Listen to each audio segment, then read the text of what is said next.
Hello friends, welcome to Perishia classes. UP special की series में आप लोगों का स्वागत है। हम लोग 11 चैप्टर पढ़ रहे हैं। इसका पार्ट 1 पढ़ा दिया गया है और पार्ट 2 पढ़ लिया है हम लोगों ने। आज हम लोग पार्ट 3 पढ़ेंगे इसका, ठीक है। पार्ट 1 में क्या पढ़ा, ये चैप्टर थोड़ा जो है इतिहास का, ये बड़ा चैप्टर है, तो इसको हम लोग 3 पार्ट में करके पढ़ेंगे। पार्ट 1 में हम लोगों ने यहाँ पे एंशिएंट देखा, उत्तर प्रदेश का जो प्राचीन इतिहास है वो देखा, ठीक है। और पार्ट 2 में हम लोगों ने यहाँ पे उत्तर प्रदेश के जो मध्यकालीन इतिहास है वो देखा, मेडिवल, जिसमें 1857 तक हम लोगों ने देख लिया, पूरा पढ़ा है, ठीक है। अगर आप लोगों ने नहीं देखा तो जाकर के ये दोनों क्लास कर लीजिएगा।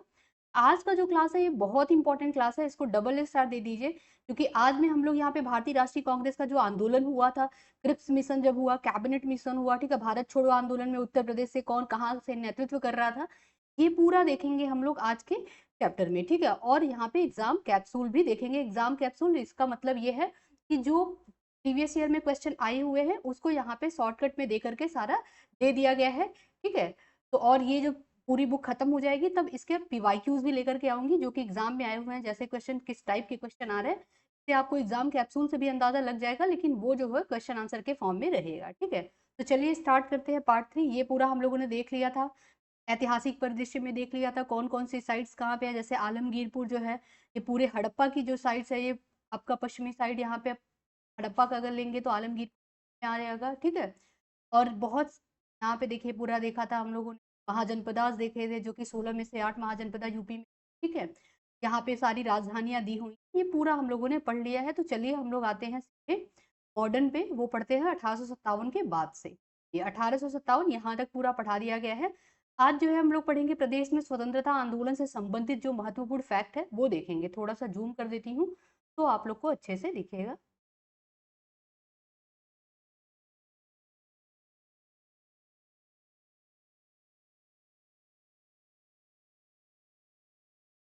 क्लियरली दिख रहा होगा।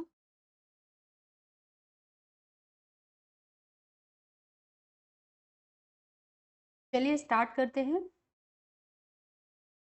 भारत में स्वतंत्रता आंदोलन से संबंधित महत्वपूर्ण तथ्य। तो शिवदयाल साहेब ने 1861 में यहाँ पे आगरा में राधा स्वामी सत्संग की स्थापना की। तो राधा स्वामी सत्संग की स्थापना आगरा में किसने की पूछता है, तो शिव दयाल साहेब ने की, ठीक है।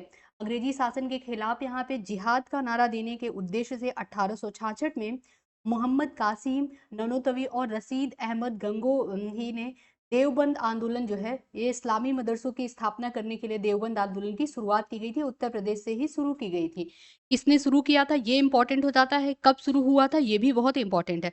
1866 में मोहम्मद कासिम ननोतवी और रशीद अहमद गंगोई ने शुरू किया था उत्तर प्रदेश से। स्वामी दयानंद सरस्वती ने 1863 में यहाँ पे सनातन धर्म का प्रचार करने के लिए आगरा में पाखंड खंडनी पताका फहराया। तो ये भी एग्जाम में पूछ सकता है, फैक्ट इंपॉर्टेंट है। वर्ष 1875 में अगर देखें, सैयद अहमद खान ने अलीगढ़ में मोहम्मद एग्लो ओरिएंटल कॉलेज की स्थापना की। तो यहाँ पे किसने किया, सैयद अहमद खान ने किया। कब किया, 1875 में, ठीक है। कॉलेज का नाम है, अलीगढ़ में इन्होंने किया था, मोहम्मद एंग्लो ओरिएंटल कॉलेज की स्थापना की, जो वर्तमान में अलीगढ़ मुस्लिम विश्वविद्यालय के नाम से प्रसिद्ध है, ठीक है। तो इसका वर्तमान नाम क्या है, अलीगढ़ मुस्लिम विश्वविद्यालय। इसकी स्थापना किसने की थी, याद कीजिएगा। एनी बेसेंट ने 1898 में बनारस में सेंट्रल हिंदू कॉलेज की स्थापना की, ठीक है। यही सेंट्रल हिंदू कॉलेज जहाँ पे इस टाइम में क्या है, बनारस हिंदू यूनिवर्सिटी है, ठीक वही यहीं पे पहले इन्होंने खोला था, एनी बेसेंट ने, सेंट्रल यहाँ पे हिंदू कॉलेज। इसी की जगह पे 1916 में महामना मदन मोहन मालवीय जी ने बनारस हिंदू विश्वविद्यालय बनाया, ठीक है। याद रखिएगा, बहुत इंपॉर्टेंट है। नेक्स्ट यहाँ पे आता है प्रदेश में हुए भारतीय राष्ट्रीय कांग्रेस के अधिवेशन। तो उत्तर प्रदेश में भारतीय राष्ट्रीय कांग्रेस के जो जो अधिवेशन हुए, जैसे बनारस का इंपॉर्टेंट हो जाता है, ठीक है। आपका इलाहाबाद में जो अधिवेशन होता है वो इंपॉर्टेंट हो जाता है। तो देखते हैं यहाँ पे, सबसे पहले देखिए यहाँ पे वर्ष 1947 तक प्रदेश में भारतीय राष्ट्रीय कांग्रेस के कुल कितने अधिवेशन हुए, तो 9 अधिवेशन कुल हुए, ठीक है। उत्तर प्रदेश में भारतीय राष्ट्रीय कांग्रेस के सर्वाधिक 3-3 अधिवेशन कहाँ पे हुए, लखनऊ व इलाहाबाद में हुए। तो अगर आपसे पूछेगा उत्तर प्रदेश के किस जिले में भारतीय राष्ट्रीय कांग्रेस का सबसे ज्यादा अधिवेशन हुआ, तो वो लखनऊ में हुआ, 3 हुआ अधिवेशन। और कहाँ पे हुआ, इलाहाबाद में। तो 3-3 अधिवेशन दोनों में हुआ, ठीक है। अब देख लेते हैं पहला अधिवेशन जो है, अगर उत्तर प्रदेश में देखें तो 1888 में हुआ था इलाहाबाद अधिवेशन, ठीक है, जो प्रयागराज है। अध्यक्ष कौन थे, तो ये पहले अंग्रेज अध्यक्ष रहते हैं, जो कि यहाँ पे भारतीय राष्ट्रीय कांग्रेस के अध्यक्ष बनते हैं, जॉर्ज यूले नाम रहता है, ठीक है। तो ये यहाँ पे होता क्या है, कांग्रेस का संविधान यहाँ पे तय किया जाता है। तो इलाहाबाद का जो अधिवेशन होता है कांग्रेस का, इसमें कांग्रेस का संविधान तय किया जाता है। फिर आता है आपका 1892 में जो प्रयागराज में अधिवेशन होता है, उसके अध्यक्ष रहते हैं व्योमेश चंद्र बनर्जी, डब्ल्यू.सी. बनर्जी रहते हैं। इसमें होता क्या है, तो इंग्लैंड में प्रस्तावित था ये, तो ये इम्पोर्टेंट हो जाता है। फिर आता है 1899 में लखनऊ में होता है। अब ये जो 1899 है और 1916 का भी आएगा लखनऊ का, लखनऊ पैक्ट के नाम से जो जाना जाता है, वो बहुत इंपॉर्टेंट है। 1899 में लखनऊ में होता है, रमेश चंद्र दत्त रहते हैं इसके अध्यक्ष। फिर 1905 में बनारस में होता है, गोपाल कृष्ण गोखले रहते हैं इसके अध्यक्ष। गोखले की विपक्ष के नेता की उपाधि यहाँ पे दी जाती है गोखले को, तो विपक्ष के नेता की उपाधि दी जाती है, ठीक है। अब आता है यहाँ पे 1910 का अधिवेशन, जो कि प्रयागराज में होता है। सर विलियम वेडरबर्न रहते हैं, सॉरी। तो यहाँ पे सर विलियम वेडरबर्न क्या रहते हैं, इसके अध्यक्ष रहते हैं 1910 में। अब नेक्स्ट यहाँ पे 1916 का देखते हैं, तो 1916 का जो लखनऊ पैक्ट है, ये बहुत इंपॉर्टेंट है, इसको याद कर लीजिएगा। इस लखनऊ पैक्ट के जो अध्यक्ष रहते हैं, वो रहते हैं अंबिका चरण मजूमदार, ठीक है। अब यहाँ पे होता क्या है, इंपॉर्टेंट चीज यहाँ पे होता है, कांग्रेस और लीग का समझौता होता है। और क्या होता है, जो सूरत विभाजन 1907 में हुआ रहता है, उसमें क्या होता है, उदारवादी और उग्रवादी क्या होते हैं, अलग अलग हो जाते हैं। उदारवादी और उग्रवादी जो है, क्रांतिकारी जो आंदोलन के लोग रहते हैं, वो अलग हो जाते हैं। वो पुनः आकर के 1916 में मिल जाते हैं। तो यहाँ पे उदारवादी उदारवादी और उग्रवादियों का मिलन होता है। कांग्रेस और लीग का, मुस्लिम लीग और कांग्रेस का समझौता होता है। किसके ये परिणाम स्वरूप होता है, तो 1916 में जो यहाँ पे एनी बेसेंट रहती हैं, ठीक है, बाल गंगाधर तिलक रहते हैं, इनके परिणाम स्वरूप यहाँ पे होता है, ठीक है। उनकी जो होम रूल लीग रहती है, उसके परिणाम स्वरूप यहाँ पे कांग्रेस और लीग समझौता होता है, ठीक है, उनका अहम रोल रहता है। फिर 1925 का कानपुर अधिवेशन आता है, कानपुर में सेशन होता है कांग्रेस का। ये इसलिए बहुत इंपॉर्टेंट हो जाता है क्योंकि पूछता है, भारतीय राष्ट्रीय कांग्रेस में पहली भारतीय महिला कौन थी, तो किसने मतलब पहली भारतीय महिला अध्यक्ष बनी थी, क्या नाम था उनका, सरोजिनी नायडू। अगर आपसे पूछेगा कि भारतीय राष्ट्रीय कांग्रेस में पहली महिला अध्यक्ष कौन थी, तो वो एनी बेसेंट थी। प्रथम भारतीय महिला अध्यक्ष पूछेगा तो सरोजिनी नायडू थी। इस सेशन में तो 1925 का जो कानपुर का सेशन हुआ था, उसमें इन्होंने अध्यक्षता की थी, ठीक है, याद कीजिएगा, इंपॉर्टेंट है। फिर आता है 1936 का लखनऊ अधिवेशन, जवाहरलाल नेहरू जी ने इसकी अध्यक्षता की थी। फिर आता है लास्ट में 1946 का जो मेरठ में होता है सेशन कांग्रेस का, उसमें आचार्य जेबी कृपलानी ने इसकी अध्यक्षता की थी। तो ये कुछ इंपॉर्टेंट सेशन है जो कि यूपी में हुए हैं। तो कुल कितने सेशन कांग्रेस के यूपी में हुए हैं, 9 सेशन हुए हैं, जिसमें से 3 इलाहाबाद में हुए हैं, 3 लखनऊ में हुए हैं, 1 मेरठ में हुआ है, ठीक है, 1 कानपुर में हुआ है। तो कितना हुआ, 7 8 हो गया, एक और बचेगा, एक वाराणसी में हुआ है। एक एक याद कर लीजिए, वाराणसी, कानपुर और मेरठ, 3 3 याद कर लीजिए, इलाहाबाद और आपका यहाँ पे लखनऊ, ठीक है। अब यहाँ पे कुछ और इंपॉर्टेंट फैक्ट देख लेते हैं। तो अक्टूबर 1920 में उत्तर प्रदेश कांग्रेस का प्रांतीय सम्मेलन कौन करता है, डॉक्टर भगवान दास की अध्यक्षता में मुरादाबाद में आयोजित हुआ था, ठीक है। जून 1920 में इलाहाबाद में गांधी जी की अध्यक्षता में खिलाफत कमेटी की बैठक हुई थी, ये बहुत इंपॉर्टेंट है, ठीक है। 1 अगस्त 1920 को प्रारंभ हुआ ये असहयोग आंदोलन, जो असहयोग आंदोलन स्टार्ट होता है 1 अगस्त 1920 को। इसमें 5 फरवरी 1922 को गोरखपुर जिले के चौरा चौरी स्थान पे हुई घटना के कारण इसको स्थगित करना पड़ता है। तो ये जो असहयोग आंदोलन रहता है, किसके फलस्वरूप ये स्टार्ट होता है, तो ये जो जलियांवाला बाग हत्याकांड हुआ रहता है 13 अप्रैल 1919 को, ठीक है। इसके आक्रोश में यहाँ पे असहयोग आंदोलन स्टार्ट होता है, गांधी जी की अध्यक्षता में असहयोग आंदोलन स्टार्ट होता है 1 अगस्त 1920 को, ठीक है। अब होता क्या है कि 2 साल तक ये आंदोलन चलता है, ठीक, लेकिन यहाँ पे 5 फरवरी 1922 को गोरखपुर जिले के चौरा चौरी स्थान पे जो घटना होती है, उसके कारण गांधी जी इसको तुरंत स्थगित करते हैं, उनको जेल भी जाना पड़ता है। इस घटना में एक थानेदार सहित 23 सिपाहियों की यहाँ पे मृत्यु हो जाती है, ठीक है। तो ये भी याद रखिएगा, इसको डिटेल में पूरा हिस्ट्री की क्लास में पढ़ाया गया है। यहाँ पे वही हिस्ट्री दिया जाएगा मॉडर्न का जो उत्तर प्रदेश से रिलेटेड है, ठीक है, तो क्योंकि यूपी स्पेशल पढ़ रहे हैं हम लोग ना। अब देखिए, जनवरी 1923 में चित्तरंजन दास एवं मोतीलाल नेहरू ने इलाहाबाद में स्वराज पार्टी की स्थापना की। क्या होता क्या है कि यहाँ पे असहयोग आंदोलन को जो गांधी जी स्थगित कर देते हैं, ठीक है, तो यहाँ पे चित्तरंजन दास ये कांग्रेस के ही अध्यक्ष, कांग्रेस में ही रहते हैं, मोतीलाल नेहरू ये भी कांग्रेस में रहते हैं। कांग्रेस से ये लोग त्यागपत्र नहीं देते हैं अध्यक्षता से, मतलब असहयोग आंदोलन, देखिए होता क्या है, रहते हुए ये लोग यहाँ पे क्या करते हैं, स्वराज पार्टी की स्थापना करते हैं। स्वराज पार्टी का जो मुख्य उद्देश्य रहता है, ये रहता है कि असेंबली में क्या करना है, एंटर करना है, असेंबली में जाना है, यानी लेजिस्लेटिव असेंबली में क्या करना है, जाना है अंग्रेजों के, और उनको क्या है डिस्टर्ब करना है, उनको काम नहीं करने देना है अच्छे से, ठीक है? और दूसरा जो रहता है, जो यहाँ पे हंटर कमीशन बैठी रहती है, हंटर कमीशन किसके जाँच के लिए? जलियांवाला बाग हत्याकांड की जाँच के लिए जो कमिटी बैठी रहती है, उसका ये लोग सही से जाँच-पड़ताल करना चाहते थे कि सही हो रहा है काम कि नहीं हो रहा है। तो ये बहुत इंपॉर्टेंट पार्टी है, स्वराज पार्टी। पूछता है किसने-किसने मिलकर के स्थापना किया है, तो चित्तरंजन दास और मोतीलाल नेहरू ने।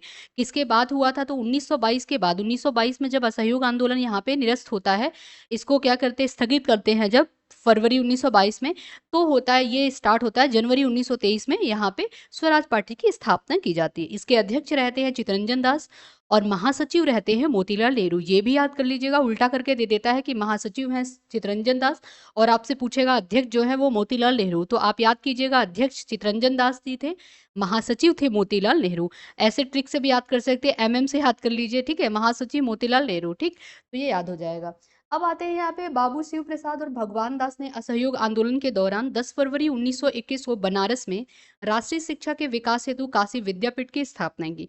पूछता है काशी विद्यापीठ की स्थापना कब हुई? तो काशी विद्यापीठ की स्थापना होती है वर्ष 1921 में, ठीक है? 10 फरवरी 1921 में। अभी आपने पढ़ा बनारस हिंदू विश्वविद्यालय की स्थापना, तो बीएचयू की स्थापना कब हुई है? तो ये वर्ष 1916 में हुई है, ठीक है? वर्ष 1916 लिख लीजिए। अब यहाँ पे क्या है, आपको मिलेगा काशी विद्यापीठ, इसकी स्थापना वर्ष 1921। अरेंज करने को कभी-कभी एग्जाम में आ जाता है, तो आप यहीं से याद करते चलिए, ठीक है? सितंबर 1924 में कानपुर में यहाँ पे सत्यभक्त ने भारतीय साम्यवादी दल की स्थापना की एवं पेरियार की अध्यक्षता में यहाँ पे इसका प्रथम सम्मेलन कहाँ पे हुआ? कानपुर में हुआ, ठीक है? तो भारतीय साम्यवादी दल की स्थापना कहाँ पे हुई? तो ये अगर यूपी में बात करें तो कानपुर में हुई थी, ठीक है? वर्ष 1918 में गौरी शंकर मिश्र रहते हैं, इंद्र नारायण द्विवेदी रहते हैं, मदन मोहन मालवीय, ये लोग मिलकर के उत्तर प्रदेश में किसान सभा की स्थापना करते हैं। ये बहुत इंपॉर्टेंट क्वेश्चन है, इसको याद कीजिएगा। पूछता है उत्तर प्रदेश किसान सभा की स्थापना किसने की? तो गौरी शंकर मिश्र, इंद्र नारायण द्विवेदी और मदन मोहन मालवीय जी, तीनों लोग का नाम याद कीजिएगा, ठीक है? आपसे पूछेगा उत्तर प्रदेश किसान सभा के कौन संस्थापक नहीं है, 4 ऑप्शन आपको दे देगा, तो ये 3 लोग हैं, एक जो नहीं रहेंगे उनका नाम आपको लगाना है। 17 अक्टूबर 1920 को बाबा रामचंद्र ने प्रतापगढ़ में अवध किसान सभा की स्थापना की। ये भी इंपॉर्टेंट है, पूछता अवध किसान सभा की स्थापना किसने की? बाबा रामचंद्र ने की। कब किया? वर्ष 1920 में किया। उसके पहले किसकी स्थापना हुई? उत्तर प्रदेश किसान सभा की स्थापना हुई, जो कि 1918 में हुई। एका आंदोलन की बात करते हैं तो ये वर्ष 1920 से 22 तक चलता है। एका आंदोलन किस क्षेत्र में था? तो ये अवध के जो किसान थे उनके द्वारा ये चलाया गया था। कभी-कभी एग्जाम में पूछा हुआ है, आपको एग्जैक्ट जिला पूछ लेता है कि कौन सा जिला जो है एका आंदोलन से प्रभावित नहीं था। आपको बहराइच दे देगा, सीतापुर दे देगा, ठीक है? फैजाबाद दे देगा आपको, तो आपको लगाना पड़ेगा, ठीक है? खीरी दे देगा, तो ये भी याद रखिएगा। अब देख लेते हैं यहाँ पे इस आंदोलन के प्रमुख नेता कौन थे? तो वो थे मदारी पासी, ठीक है? इस आंदोलन का अगर क्षेत्र देखते हैं तो उत्तरी क्षेत्र अगर देखिए तो यहाँ पे हरदोई था, बहराइच था, सीतापुर था और सुल्तानपुर था। इसको एकदम रट जाइएगा, एग्जाम में आया हुआ है, ठीक है? क्योंकि थोड़ा सा टफ बनाने के लिए जिला दे देते हैं। तो हरदोई, बहराइच, सीतापुर, सुल्तानपुर। लखीमपुर खीरी मत लगाइएगा, यहाँ पे बहराइच है, ठीक है? नेक्स्ट यहाँ पे उत्तर प्रदेश में द्वितीय किसान आंदोलन का नेतृत्व किसने किया? तो पंडित जवाहरलाल नेहरू ने किया था। प्रथम किसान आंदोलन की जो सभा हुई थी वो कहाँ पे हुई थी? उसको भी याद रखिएगा, ठीक है? नेक्स्ट यहाँ पे आता है वर्ष 1924 में चंद्रशेखर आजाद के द्वारा कानपुर में हिंदुस्तान रिपब्लिकन एसोसिएशन की स्थापना की जाती है, एचआरए, ठीक है? ये भी बहुत इंपॉर्टेंट है। तो वर्ष 1924 में की जाती है हिंदुस्तान रिपब्लिकन एसोसिएशन की स्थापना। इस संगठन में सचिंद्र सान्याल रहते हैं, योगेश चंद्र चैटर्जी जी रहते हैं, राम प्रसाद बिस्मिल रहते हैं, राजेंद्र लाहिड़ी रहते हैं। ये क्रांतिकारी इसमें शामिल रहते हैं, ठीक है? यही क्रांतिकारियों ने यहाँ पे 8 down Saharanpur Lucknow passenger train रहता है काकोरी नामक स्थान पे, यही जो क्रांतिकारी संगठन बनता है यही लूटते हैं यहाँ पे, ठीक है? तो काकोरी ट्रेन एक्शन डे जो आता है ये इसी संस्था के द्वारा किया जाता है, हिंदुस्तान रिपब्लिकन एसोसिएशन के द्वारा। वर्ष 1924 में क्या होती है? यहाँ पे हिंदुस्तान एसोसिएशन रिपब्लिकन एसोसिएशन की स्थापना होती है और 1925 में ये क्या करते हैं? यहाँ पे काकोरी नामक स्थान पे ट्रेन को लूटते हैं, ठीक है? Saharanpur Kanpur passenger train. तो ये याद रखिएगा। अब यहाँ पे अगर देखते हैं कि जो ये ट्रेन एक्शन होता है, इसमें कौन-कौन से क्रांतिकारी को यहाँ पे फांसी दी जाती है। तो अगर आप देखिए तो कौन-कौन से क्रांतिकारी थे, तो चंद्रशेखर आज़ाद थे, ठीक है? योगेश चंद्र चटर्जी जी थे, रामप्रसाद बिस्मिल जी थे, सचिंद्र सान्याल जी, राजेंद्र लाहिड़ी। इनमें से जो है चंद्रशेखर आज़ाद जो है वो फरार हो जाते हैं, उनको फांसी नहीं मिलती है। वो यहाँ पे जो इलाहाबाद में पार्क है, अब आज़ाद जो पार्क है, ठीक है? वहाँ पे इन्होंने क्या किया था, अपने से ही गोली चला ली थी अपने ऊपर, जब पुलिस ने इनको घेरा कर लिया था। अब देखिए यहाँ पे देखते हैं, क्रांतिकारी है वह स्थान जहाँ पे फांसी दी गई। ये बहुत एग्जाम में पूछता है कि कौन कौन से क्रांतिकारी जिनको जो ये ट्रेन एक्शन डे हुआ था उसके इसमें फांसी दी जाती है, तो कहाँ कहाँ पे फांसी दी जाती है, ये पूछ लेता है एग्जाम में। तो जो रामप्रसाद बिस्मिल थे, इनको गोरखपुर में फांसी दी गई थी। अशफाक उल्ला खां को फैजाबाद अयोध्या में फांसी दी गई थी। राजेंद्र लाहिड़ी को गोंडा में फांसी दी गई थी। रोशन सिंह को नैनी प्रयागराज में फांसी दी गई थी। तो ये सबका लोकेशन याद कीजिएगा, एग्जाम में पूछा हुआ है। 27 फरवरी 1931 को चंद्रशेखर आजाद इलाहाबाद के अल्फ्रेड पार्क में पुलिस से मुकाबला करते हुए स्वयं को गोली मारकर यहाँ पे वीरगति को प्राप्त हो गए, ठीक है? इसका पार्क का नाम अब चेंज करके इन्हीं के नाम पे रख दिया गया है, ठीक है? गोविंद बल्लभ पंत संयुक्त प्रांत से, संयुक्त प्रांत कहने का मतलब है उत्तर प्रदेश, ठीक है? इस टाइम का उत्तर प्रदेश। सन 1937 से गठित कांग्रेस सरकार के प्रधानमंत्री थे गोविंद बल्लभ पंत। भारत छोड़ो आंदोलन के दौरान प्रथम समानांतर राष्ट्रीय सरकार बलिया में चित्तू पांडे ने बनाई थी। बहुत इंपॉर्टेंट है, पूछता है कि भारत छोड़ो आंदोलन के दौरान समानांतर राष्ट्रीय सरकार किसने बनाई थी, स्वतंत्रता की घोषणा कर दी थी। तो ये चित्तू पांडे के उसमें बना था, उत्तर प्रदेश में नेतृत्व में बना था। चित्तू पांडे को यहाँ पे शेरे बलिया के नाम से भी जाना जाता है। तो बलिया में इन्होंने बनाई थी सरकार, ठीक है? ये याद रखिएगा। वर्ष 1936 में लखनऊ में यहाँ पे प्रोफेसर NG रंगा, इंदुलाल याग्निक थे और स्वामी सहजानंद के नेतृत्व में अखिल भारतीय किसान सम्मेलन का आयोजन होता है। तो इन लोगों का नाम याद रखिएगा। पूछता है अखिल भारतीय किसान सम्मेलन के आयोजन में का नेतृत्व किसने नहीं किया था, तो आपको ये तीनों नाम याद रखना पड़ेगा। NG रंगा, इंदुलाल याग्निक थे, स्वामी सहजानंद थे। स्वामी सहजानंद सरस्वती इसके अध्यक्ष थे और प्रोफेसर NG रंगा इसके महासचिव थे।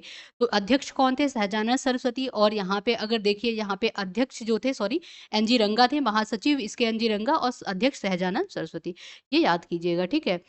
अब यहाँ पे 9 अप्रैल 1938 को यहाँ पे मद्य निषेध यानी गांधी जी के घोषित आदेशों के अनुसार लागू करने के लिए सर्वप्रथम एटा और मैनपुरी जिलों को चुना गया था मद्य निषेध, ठीक है? कि मतलब मदिरा को यहाँ पे बैन किया जाए। उत्तर प्रदेश के स्वरूप में परिवर्तन आता है, तो इसको भी देख लेते हैं। वर्ष 1938 में आगरा प्रेसिडेंसी का निर्माण बंगाल प्रेसिडेंसी से अलग करके बनाया जाता है। पहले क्या रहता है, बंगाल प्रेसिडेंसी में ही आगरा प्रेसिडेंसी भी रहता है।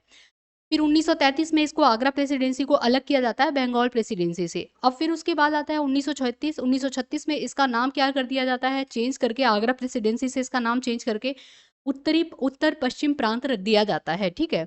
और इसका मुख्यालय आगरा को बनाया जाता है।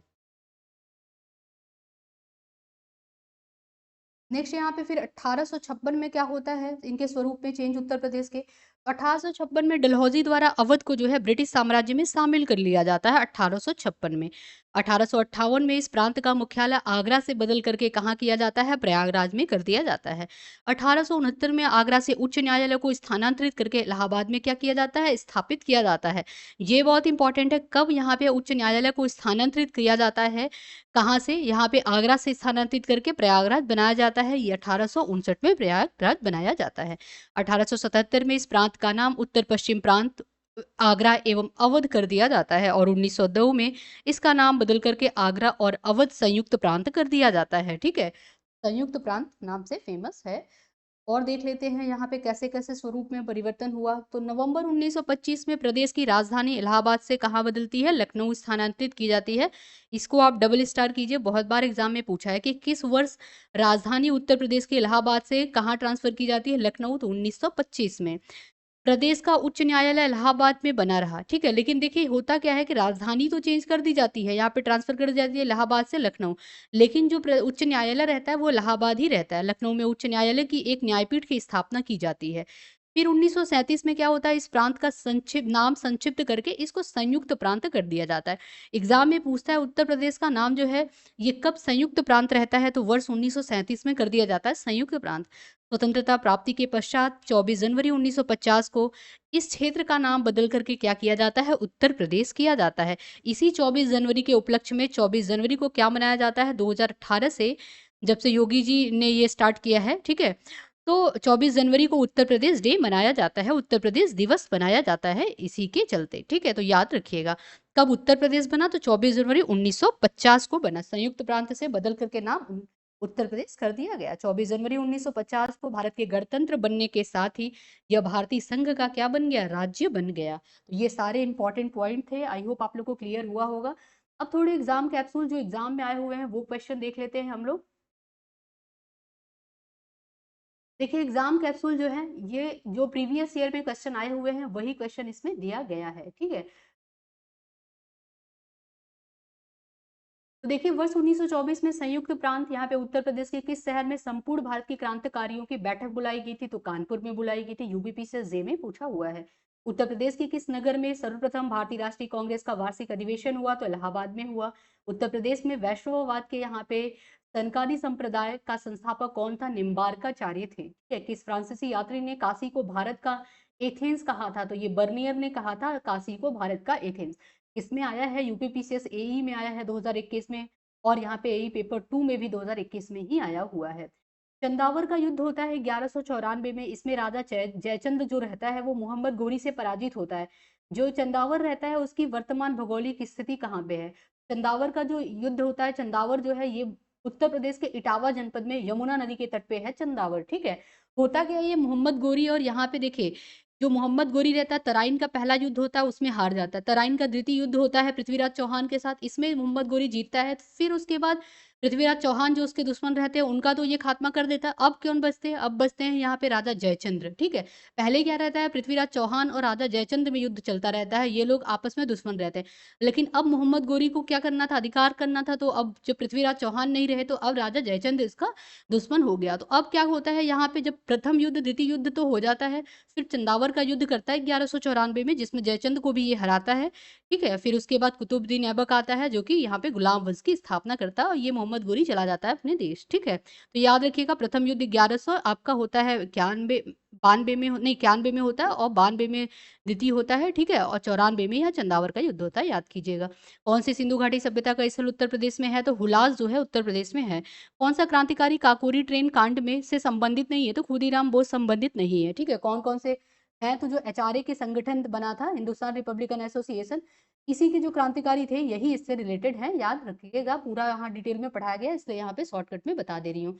वर्ष 1924 में कानपुर षड्यंत्र मामले में शामिल नहीं था, कौन नहीं था? M A Ansari. देखिए बार बार ये क्वेश्चन आ रहा है, उनका नाम याद कर लीजिएगा चारों पांचों लोगों का, तभी आप यहाँ पे एलिमिनेट कर पाएंगे। हड़प्पा सभ्यता का स्थल मांडी जो है ये किस राज्य से में स्थित है? तो उत्तर प्रदेश में मांडी स्थित है। एग्जाम में एक साल आया हुआ था मांडा, बहुत लोग उत्तर प्रदेश लगा के आ गए थे। मांडा जो है ये जम्मू कश्मीर में है, ठीक है। तो याद कीजिएगा मांडा किसकी साइट है? जम्मू कश्मीर की साइट है।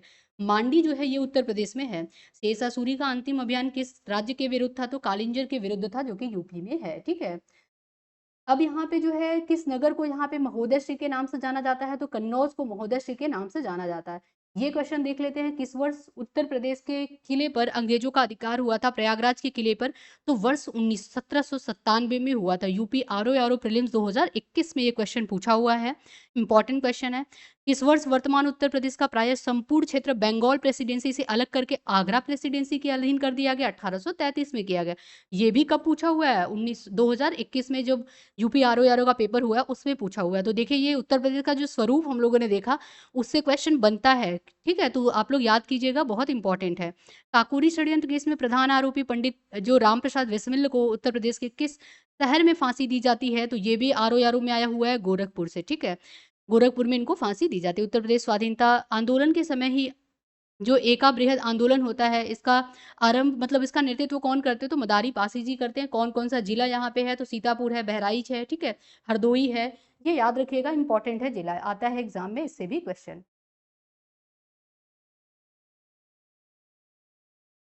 नेक्स्ट जो चैप्टर है वो है हम लोगों का, देखिए उत्तर प्रदेश कला एवं संस्कृति, ये हम लोग कल देखेंगे, ठीक है।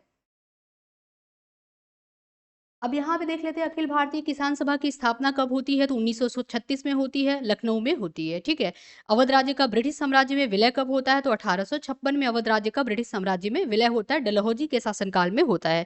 महालवाड़ी प्रणाली कहाँ से लागू होती है? तो उत्तर प्रदेश से लागू होती है, ठीक है। ये लगान की एक प्रणाली रहती है।